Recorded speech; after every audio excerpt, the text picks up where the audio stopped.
Welcome, everyone. Thank you so much for joining us today in our Declutter series, The Joy of Less. It's a 4-part webinar. Today is part 1, and it's going to be about decluttering your workout. So first and foremost, my name is Kayla, and I will be presenting today. And so thank you so much for joining. A little bit about me. I've worked with Elevation on and off for over 5 years, and I went to Colorado State University, and I have a bachelor's degree in health and exercise science. And I've also been a certified personal trainer for a little over 7 years. And I also am a certified nutritionist. And I am born and raised in Denver, Colorado. So this is my home. And so for those of you that are joining outside of Colorado, thanks for hopping on the call, and so excited to have you. Decluttering your workout. What exactly does that mean? So this is kind of what we're going to talk about today. The end goal of this presentation is I hope that you are able to provide yourself an exercise prescription that is optimal for you, so you can gain the most benefit. As you know, each body is different and we all move differently. So it's crucial we break down each type of exercise, and so we can get to know your fitness goals efficiently. One workout doesn't work for the same person. We need to individualize workouts for each one of us so we can get to our goals the most efficient way possible. So that's what I'm hoping by the end of this presentation, you have a little bit more of an idea of how to prescribe your own exercise program that's going to be more catered to you and your goals. So our discussion topics are as followed. We're going to talk about how to become and stay motivated, and then identifying and creating your goal, and we want to make it smart. So I'll go over what a SMART goal is as well. And then things to consider when creating your workout, establishing your primary type of exercise based on the fitness goals that you created for yourself, how to create a balanced routine, discover what you enjoy, and then last but not least, probably the most important, is how to put it on paper and write up an exercise program for yourself. So this is what we're going to go over today. First thing is first, staying motivated. So motivation is what drives us to make the things happen, but staying motivated isn't always easy. Tips to find and stay motivated: set goals that interest you. So make sure that when you're setting a goal, it's not a goal that someone else wants for you, because more than likely you're not going to want to reach that goal, and the days that you're not motivated, you're not going to want to do it as much.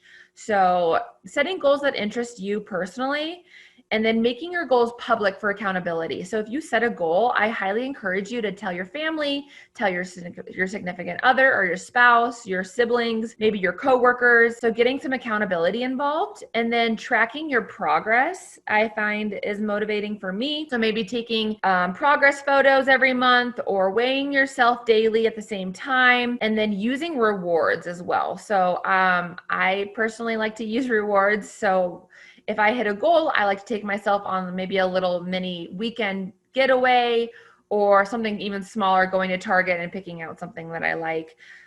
Discovering if you're a morning person or evening person. I think this is very important.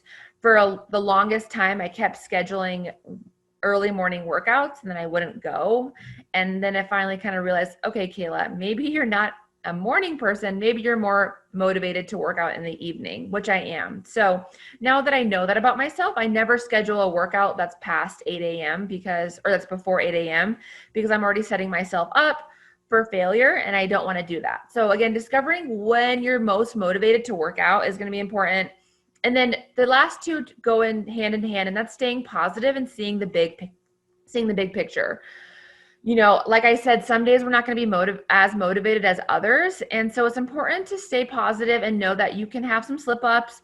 You're going to have off days, but you always like what Lisa said is, you feel great after the workout. Deborah said, you feel great after you've exercised. So that keeps you going. So even there's some days that you don't feel like you want to do it, you always feel better after. So staying positive and seeing the big picture ahead of you. So after we know kind of what motivates us, what's going to set us up for success, then we need to do one of the biggest parts of decluttering our workout, and that's setting your goal. Knowing your goal, identifying, creating, and getting specific with that goal. And like I said in the first one, making sure that the goal that you're setting is for yourself and not for someone else. So I'm sure we've heard this before. SMART goals are going to be something specific, measurable, attainable, relevant, and timely. So you want to create a fitness goal that is more short-term, or break up your long-term goal. So for example, a generic goal that I hear a lot is I want to lose weight.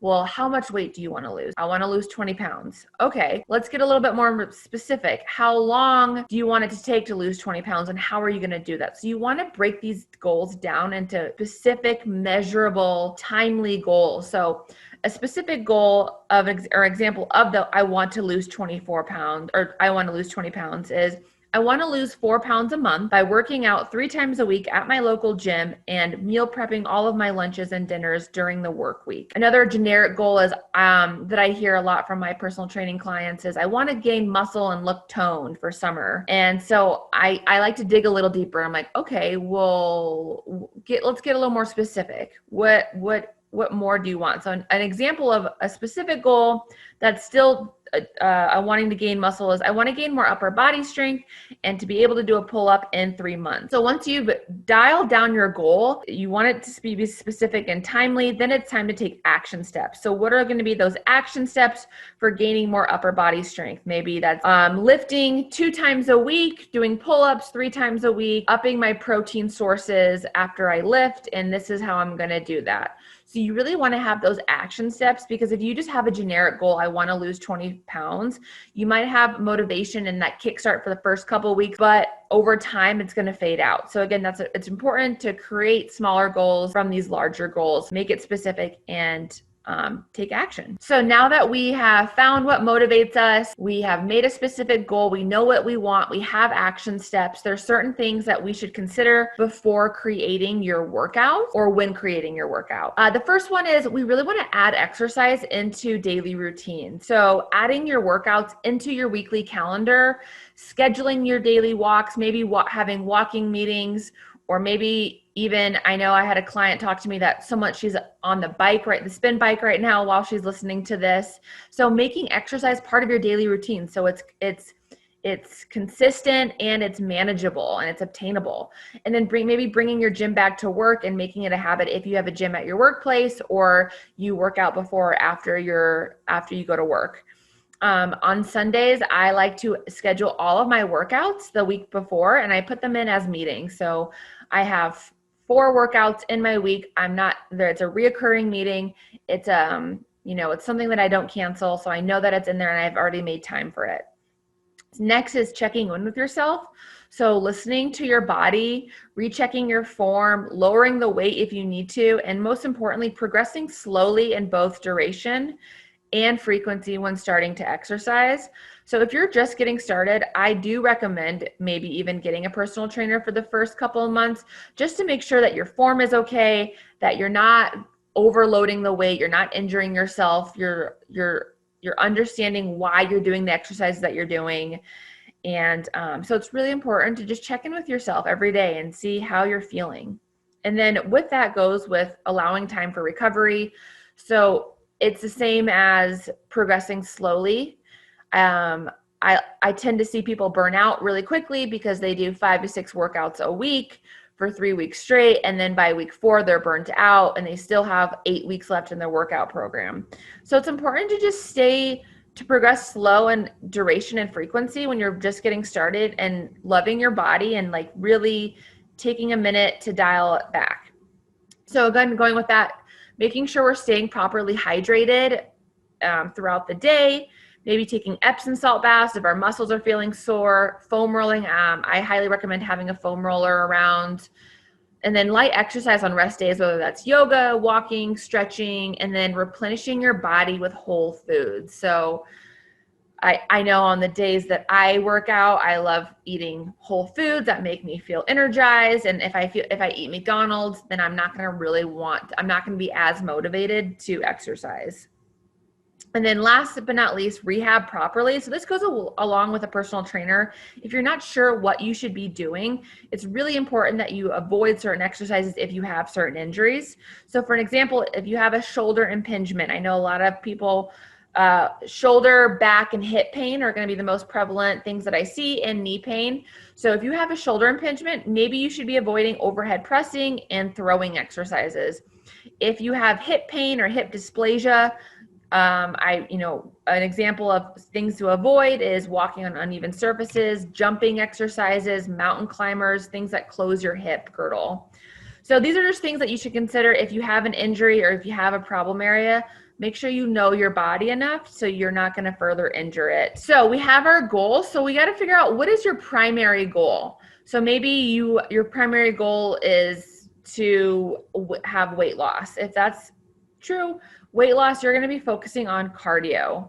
So you want to establish your type and frequency of exercise based on your goals. So here's a couple examples, a couple generic. So if weight loss is your primary goal, your focus is going to be cardio. If weight maintenance is your goal, your focus is going to be balance. So balancing cardio, 2 to 3 days of strength training, and maybe some core and flexibility work. If your weight or if your primary goal is building strength, I would say strength training focus with lower reps and higher weight is your focus. If your goal is increasing your muscular endurance, you're still going to have a strength focus, but higher reps. And then if your goal is to lose body fat and gain muscle, if your goal is to lose body fat and gain muscle, then I'm going to say you're going to want to do high intensity interval training paired with strength training. So Scott, great one, losing the COVID-20 by June. So that's a timely and obtainable goal. Lisa, weight loss and strength, love it. So definitely start thinking about those goals, but here are a couple exercise based on your goals. All right. And then Kim has a question. Could the goal be a mix? For example, I do not need to necessarily lose weight, but do have a small bike tire, would like to get toned a little bit. Yeah. So the goal definitely can be a mix. I have clients that come in and are like, I would say that goal is more losing body fat and gaining muscles. A lot of times I see people losing weight, but they lose their muscle and their fat. So it's hard. It's more tricky to make sure you're losing the right kind of weight and you're maintaining the good kind of weight, which means keeping your muscle and losing your body fat. So I would say, to Kim's question, I would focus more on HIIT training and strength training focus. And then it's really important about pairing your protein after your workouts. So you're repairing your muscles, you're building your muscles, but also with that high intensity interval training, that's what we use to target fat burning. So creating a balanced routine, here's a great example of if your goal is just to have a balanced routine and have weight maintenance, feel healthy, feel good. I would recommend adding cardio, strength training, stretching, and core stability into your weekly routine. Cardio, about a minimum of 150 minutes of exercise is recommended by the American College of Sports Medicine. So that breaks down to about 30 minutes 5 times a week, 30 minutes a day for 5 times a week. And that's just going to keep you heart healthy. And then I recommend doing strength training 2 to 3 times a week, having a push day, a pull day, and a leg day. So you're hitting every muscle group every week.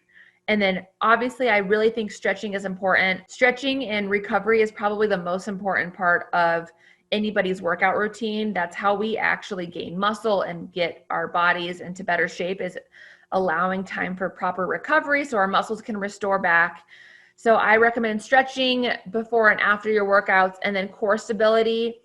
I think sometimes people underestimate how powerful and how important it is to have a strong core. Your core isn't only your abs, it's also your low back and your whole trunk region, which all of your limbs stem from. So that's pretty much all of your balance is going to be in your core, and a stronger core is going to reduce your risk of injuries later on in life, and even now skyrocket. It's going to strengthening your core is going to help you reduce your risk of injury. So with that being said, this is a great example of a balanced routine.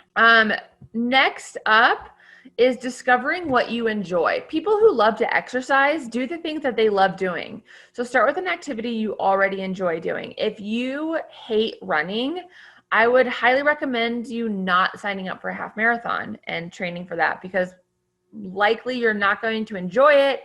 You're going to put it off. You're going to find excuses. So do something that you already enjoy. So there's tons of different options. I live in Colorado, and those that you do live in Colorado or summertime, we have all of this in our backyard for outdoor activities. Figure out what kind of cardio you do like. So if you don't like running, do you like swimming? If you don't like swimming, do you like to ride your bike? If you don't like any of that, do you like to take classes? Or do you like to play soccer, basketball, tennis? I know my significant other does not like to do cardio, but he loves to play tennis with me. And when we put our Apple Watches on, he gets his cardio in for that whole week by playing 2 matches of tennis in one day. So there's different ways to get your cardio and your strength training. You just got to figure out what you enjoy. And with weightlifting, even for me, I have found that I don't enjoy weightlifting by myself. Some people love it. I thrive more in a group setting. I like it when people are pushing me. I usually lift heavier. People are watching my form. So you just got to figure out what you enjoy the most. And of course, nature, there's so many things that we can do to get outside and be active. All right. So what we've been waiting for, putting it on paper. So I've given you all 3 scenarios. So scenario 1, we're going to talk about weight loss, what an example would look like, an exercise prescription for weight loss. Scenario 2 is going to be talking about muscle gain. And then scenario 3, we're going to talk about weight maintenance and just finding some balance. So with that being said, I highly recommend taking some notes if any of these goals are yours to maybe take home with you and add into your routine. All right, so first one is going to be weight loss. So you're going to notice in the bottom right-hand corner that I always have something like this. And these are things to remember when you're writing up your workout plan. So I always want you to remember that it's important to switch it up, make it balanced, allow time for recovery, and then again, start low and progress slowly. So for weight loss, your primary focus is going to be cardio. ACSM recommends 300 minutes or more of moderate cardio or 150 minutes of vigorous cardio for weight loss. So if you're wondering what the difference is, moderate cardio is going to be something where you can have a conversation with a friend the whole time, and you can maintain it for at least 20 to 30 minutes without stopping. So maybe doing a light hike or a walk or walking on incline, something like that. And then vigorous cardio, heart rate's going to be a lot higher. You're going to be breaking a sweat more, probably not going to be having a full-on conversation with your friend while you're doing this type of cardio. And then, like I said, you can switch this, or you can switch it up and you can break it into bouts. So if this seems overwhelming, you can do 20 minutes in the morning, 20 minutes in the evening, or you can do 30 minutes throughout the day. So it doesn't always have to be all at once. You can break this up into little bouts. So again, cardio should be your main focus. And strength training, I always recommend doing some strength training so we have some weight-bearing exercises and some load putting onto those muscles. So I would say light strength training 2 to 3 times a week, having a push day, a pull day, and a leg day. And here is an example workout week. I'm going to read through Kim's question really quick while you guys read through the example workout week. Referring to the slide on a create a balanced routine, this is where I start to feel overwhelmed. This seems like a lot of time to exercise that I don't necessarily have. I get frustrated that I can't do that all in one day, at least not without getting up at 5 a.m. Some of these can be combined, for example, some cardio with a mix of strength. What other suggestions do you have? This is a great question, Kim. I definitely agree. I work 2 jobs, so time is of the essence, and it's very important to me. So yes, I love to combine exercises. So that's why I love HIIT training so much. So high intensity interval training. And so high intensity interval training, you only need like 20 minutes of that, maybe even 15 minutes to get that heart healthy, those heart healthy benefits. So if you don't have time to do 45 minutes of cardio a day plus strength training, I agree. I don't as well. I usually will just add a little bit of cardio into my strength training routine. And I also make my strength training routine like a circuit. So I'm always moving and my heart rate is staying up. So for instance, I'll do push-ups, then I'll go right into a lower body movement while my upper body is recovering. I'll do something lower body, and then I'll do a core move, and then I'll go back to an upper body, a lower body, and then a core move, and then maybe even a cardio move. And so by 45 minutes, your heart rate has been up the whole time. So I would count that as cardio, but you also got some strength training in, and you've also hit your upper, your lower, and your core. So there's a lot of times that I combine everything. And so for instance, today I did a 45-minute leg workout, but in my leg workout, I did assault. I did some biking. I did some jump squats. I did some strength training where I was doing weighted squats, but at the end of it, I count that as my cardio as well because my heart rate was like above 160 like the whole time. So yes, there's certain way you can definitely combine things, and that's why I like to do HIIT training or almost like circuit training, if that makes sense. But great question.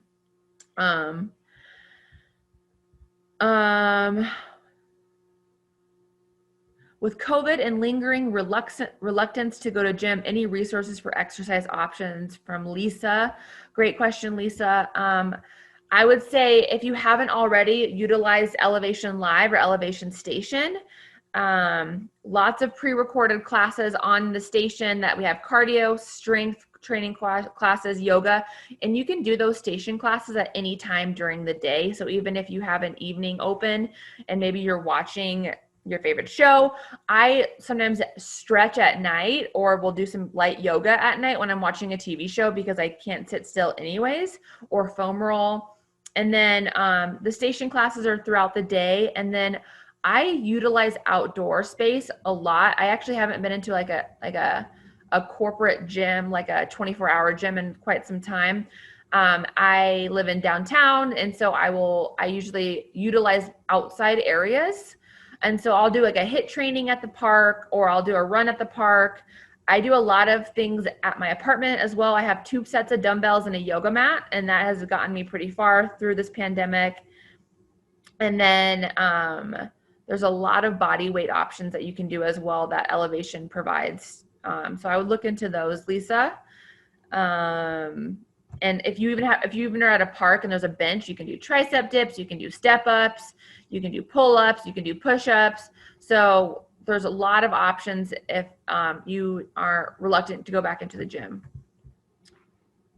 All right, so that is going to be weight loss. Let's move on to our next one, which is going to be more of a strength focus. So if your goal is now muscle gain, your focus is going to be strength training and protein intake.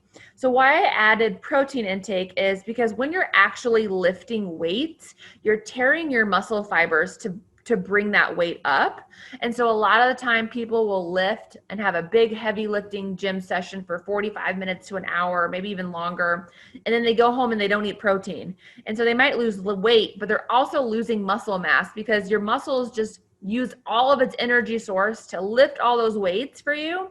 And so now your muscle fibers are almost like torn. And so you need to eat protein after a strength training workout to rebuild your muscle fibers and to repair your muscles. And that's actually how you grow muscle and you gain muscle. So it's imperative that we are intaking protein, a protein source, after we strength train while our muscles are still warm.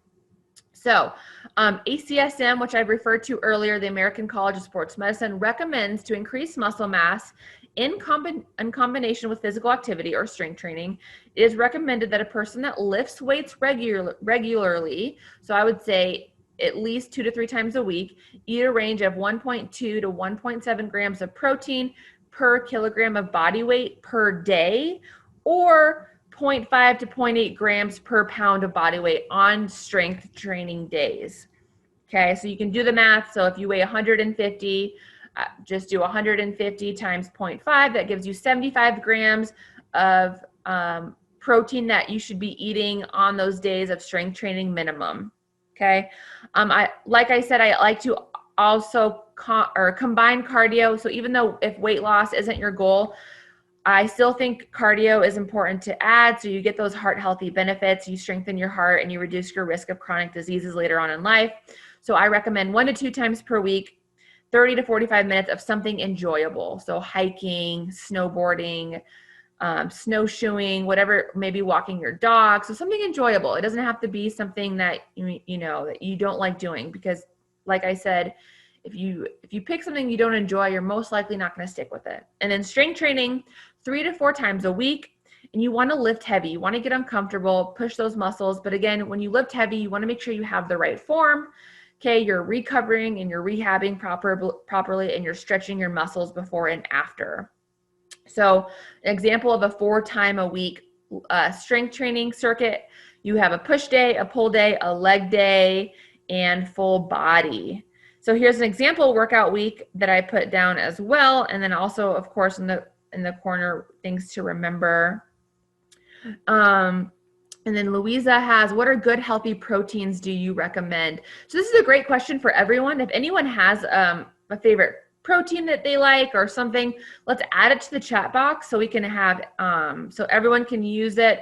I love whole protein. So I try to get my proteins from whole food sources. So animal products, or there's a couple protein powders that I like, but I usually, like, my go-to thing is I usually do like an egg scramble after my workouts. If I have time, if I'm going home, I'll make breakfast, or I like to do overnight oats, and I'll do almond milk, my oats, and then my favorite protein powder I'll actually put in there, and then blueberries and like some nuts, and I'll put that in the fridge overnight, and then I bring it to my gym, and I usually eat that the post-workout meal after. And I even put some almond butter in there, so you get your protein, your fats, and your carbs. So chicken and fish, yep, with days with lean pork or beef, eggs, nuts, these are all great options. And then what do you eat before working out and when? So this is different for everyone, depending on when you work out. If you work out early in the morning, some people don't eat before and they don't get nauseous or they don't get lightheaded, and that's fine. I like to have a little carbs and healthy fats before. So I'll usually have like a rice cake with almond butter and like some peanut or with some bananas on top. And that gives me a lot of fuel for my workout. Or if you don't have time, like a banana with some almond butter. Carbs are our main energy source. So I like to have some kind of carb before my workout so I can have instant glucose. So I can have instant energy, like an instant energy source. Great. Yeah. Thank you. Okay, let's move on. We have one more. So we got weight maintenance. So again, your focus is balance. So adding strength training, cardio, and flexibility into your workout.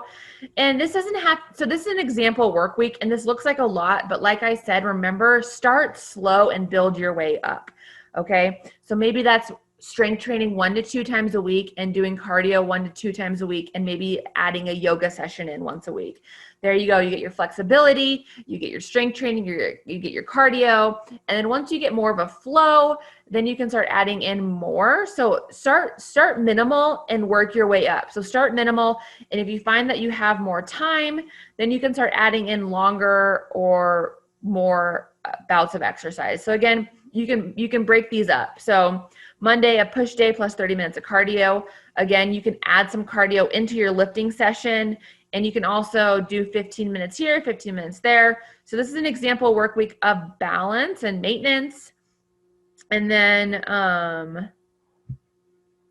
1 hour. Yeah, so this is an example work week. So it is 12:32, and I want to be respectful of your guys' time. So I'm going to jump to the take-home message really quick. And the take-home message is all exercise is good exercise, but time is precious, like some of us said. So it's important that we establish what your goals are, what you enjoy, what motivates you, and the type of exercises that will be most beneficial to you on your fitness journey. And I would love to hear what your biggest take-home message is as well in the chat box. If you are on here, Elevation is a resource to you. So whoever you, whatever center you're at, most of the people that work at Elevation, we're personal trainers. Some of us are nutritionists. And so you can pick our brains with all of these questions, and we can also help you create a free exercise prescription. That is a free service that we offer at some of our centers. So feel free to email us or email myself if you have any questions, because I'm happy to help you write up something. So I know it's only 30 minutes, but my email is also here. So this is my email. So if you guys have more questions, please feel free to email me, and I'm happy to help you write up a workout or answer any of your questions. Thank you all so much.